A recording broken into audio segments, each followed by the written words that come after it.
Hey there, Tad Hargrave from marketingforhippies.com.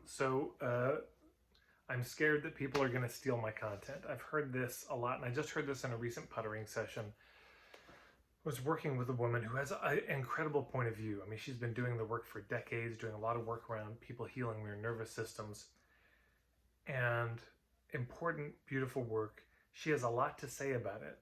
But of course, what she's heard from most of the business consultants is don't share your secret sauce. Don't save the information for the people who actually want to pay for it.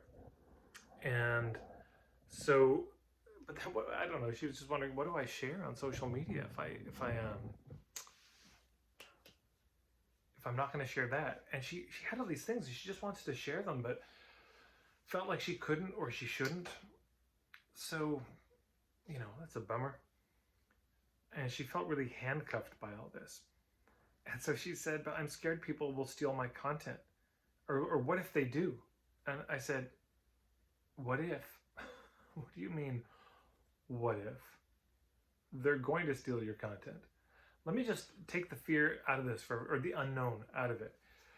If you put out your content and it's good, eventually it will be stolen. I mean, you might as well try and stop the rain.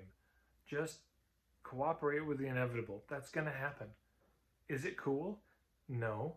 I've had my website ripped off. Somebody started marketing voor hippies.nl in the Netherlands and literally took my page, my About My Business page, translated it into Dutch and put it on their website. Certainly, I've had people steal my stuff. And this probably happened a lot more than I even know. This is why you notice I give credit a lot. If I have an idea and I got it from somebody else, I do my best to consistently say it because I think that's important. But people will steal your stuff. It's just how it is. So what do we do about that? Does that mean we don't share it? That we keep all of our content behind a paywall? So look, I have my opinions about this. Other colleagues have other opinions. There's no right way to do this. This is one of the more contested things in the world of marketing is what do you share for free? What do you share cheap? What do you charge the big bucks for? So I can only say how I do it. I don't know how you should do it. But here's what makes sense for me. I just give all the content away for free. And I think selflessly, that feels good. From the altruistic side, it feels good. From a satisfaction side, it feels good because I also get to put it out and people like it and share it. I get feedback on it. That feels nice. But also selfishly, from a business standpoint, I think it works really well. Case in point, the content I give away the most of, and if you check my YouTube channel, my playlists, this will be verified.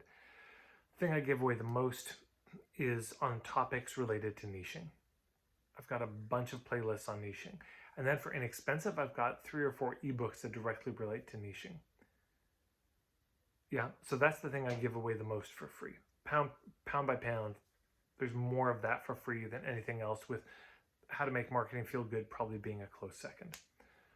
What do you think people want to talk with me about when they book me for a session? When we do a puttering session one-on-one, what's the thing everybody wants to talk about? Their niche. Like, you would think that would be the one thing they don't want to talk about because that's the thing they already handled from all the free content that they got. And now they want to talk about point of view or business model or hub marketing or ethics or something like that. But no, that's the thing they want to talk about. Make sense of that as you will. But what I think that's saying is people listen to enough, they hear enough of the point of view that they resonate, and then they come to trust my point of view. They like me, they like my vibe, and then when the timing is right, they realize, man, I just need some help. I just need to talk to somebody about this. Easy is the new free. People do not want to just go through free content forever. At a certain point, people will probably want to reach out for it. Now, there's some DIY people, they just do it themselves, which is fine. But most people at some point realize, okay, I understand the theory, but I don't know how to translate it to me. So what if people steal my stuff? Of course they will. But by sharing it, you'll make more money, you'll reach more people, you'll grow your following, you'll deepen your trust with your community, you'll get feedback and the satisfaction of that, but also feedback that helps you hone and sharpen your point of view. I think there's so many more benefits to just being very generous with our content, than not. But as George Cow, my colleague, says, Be generous with your content. Be stingy with your time. Most people have that reversed. Yeah. I say give the content away. And if people want your help, be stingier with that, because there's a real limit to that. There isn't, in the information age, there is not a limit to how far you can share your info, but there is a limit to how many hours you have available to work every day and week and month. So those are my thoughts on that. I'd love to hear your thoughts on this. If you have a different opinion, come at me, fight me. Feel free. And please subscribe if you haven't already. Hit the red button and the bell icon. Like this video, share this video. It's a huge help. Thanks so much.